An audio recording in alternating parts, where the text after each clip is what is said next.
From Gun Owners of America, Erich Pratt, its spokesperson, joins me now. Erich, good to have you back on the program.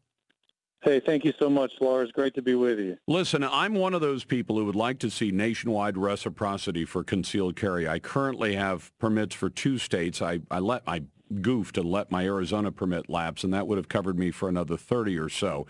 But it would be nice to see the day where someone with a concealed carry permit from one state could have the same confidence of traveling to another state that someone with a driver's license from, say, California or Florida or Texas or Louisiana can travel to any other state in America and not even wonder, does my driver's license from my state cover me in another state? How close are we to getting to that goal?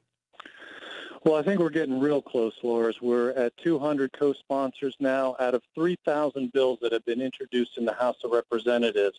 This bill, the reciprocity bill, has the 14th highest number of co-sponsors. That's really significant, especially when you consider that this is a gun bill.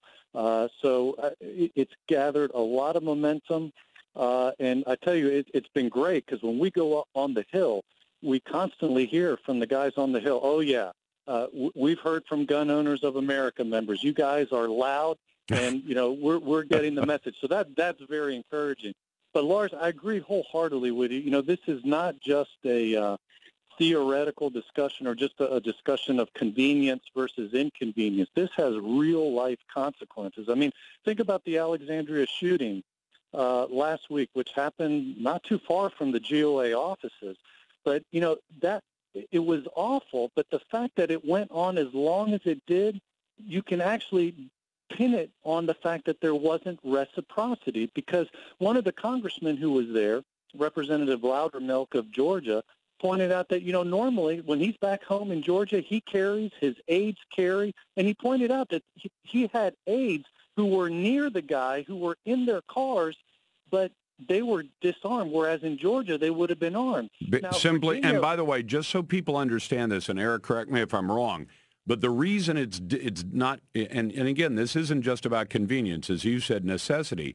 If you work for a congressman in Washington, D.C., and D.C. does not recognize your Virginia permit, even if you rent your home or apartment in Virginia while you're working for that D.C. congressman, there's no practical way to carry, because when you leave your office in D.C. and cross the bridge into Virginia, you'd have to, I guess, travel to a storage locker or travel to your home, pick up your pistol, then go wherever it was you were planning to go, and then on your way back to D.C., stop back at that storage location, drop your pistol off because you can't cross into the district carrying a pistol. That's insane. It makes carrying a gun, and I carry every day. I'm carrying right now.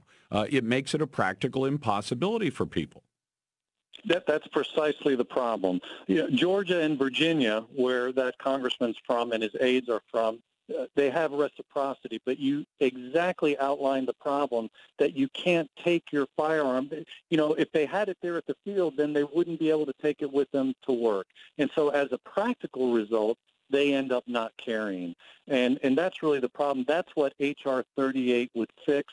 It would basically make it like a driver's license. You're licensed to drive a car. You can anywhere in the country. It would treat being able to carry a firearm in the same way. Actually, as the added benefit, if you're from a constitutional carry state, then you still maintain that right anywhere in the country as well. So it's a very good bill. In fact, people can go to our website at gunowners.org. We've got an alert at the top of the webpage there, and we have pre-written language where people with just a couple clicks of their mouse can send off emails to their representatives, senators, whoever, encouraging them to get on this bill and encourage the leadership to bring it up for a vote. Well, and just in anticipation of some people out there who are listening who will say, but the requirements are different in different states. I went back and researched this a couple of years ago. The requirements for driver's licenses are different from state to state. Not gigantically different, But some states allow you to get a driver's license without, driving with another individual for a while. You can just go down and take the test. You get your license, and you're qualified to drive. Other driver's licenses require that you spend a period of time or a certain number of hours driving with an already licensed driver, perhaps one who's over 18 or over 21, before you can get a license. Some of them have different ages, not dramatically different, but different.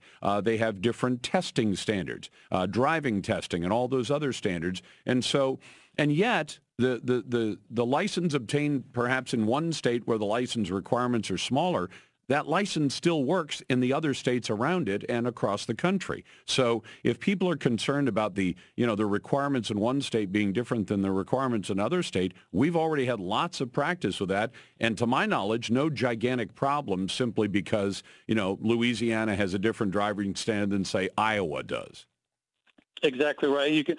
Same analogy with marriage. Some states, you can at 16 with permission of parents. Others say no.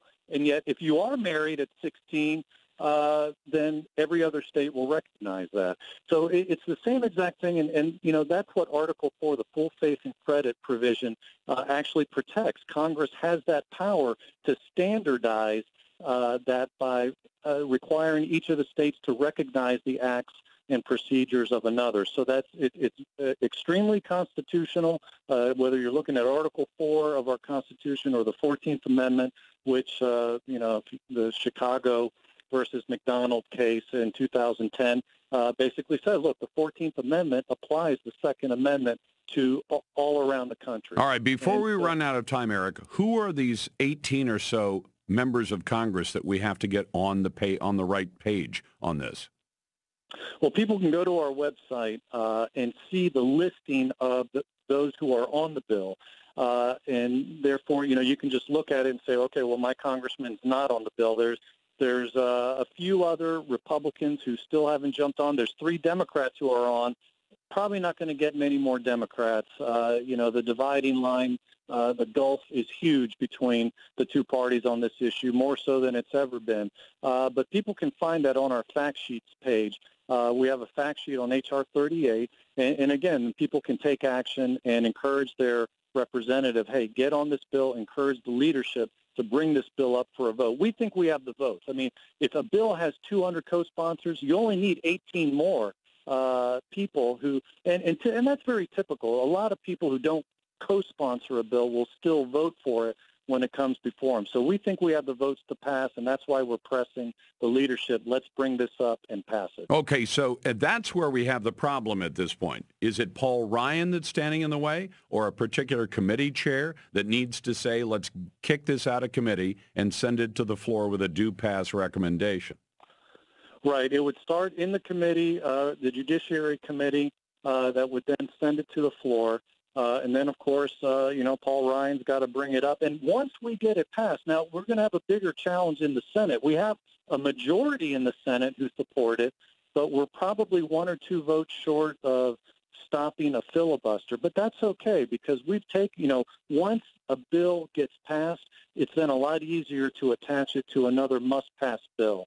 So that gives us a lot more flexibility. So it's a lot easier to do something with it once it's moving than if it just stays stationary and isn't moving along with the 3,000 other bills in the Congress. Well, and it would be nice if they want to stage a filibuster. I'd love to have a bunch of Democrats go on record as saying they are against the Second Amendment civil rights of American citizens. It wouldn't hurt my feelings at all if they came out and identified themselves as not favoring the civil rights of Americans. We'll remind them of that in November of next year. Eric, keep up the good work at Gun Owners of America, and thanks for your time. Thank you, Lars. It's been a pleasure.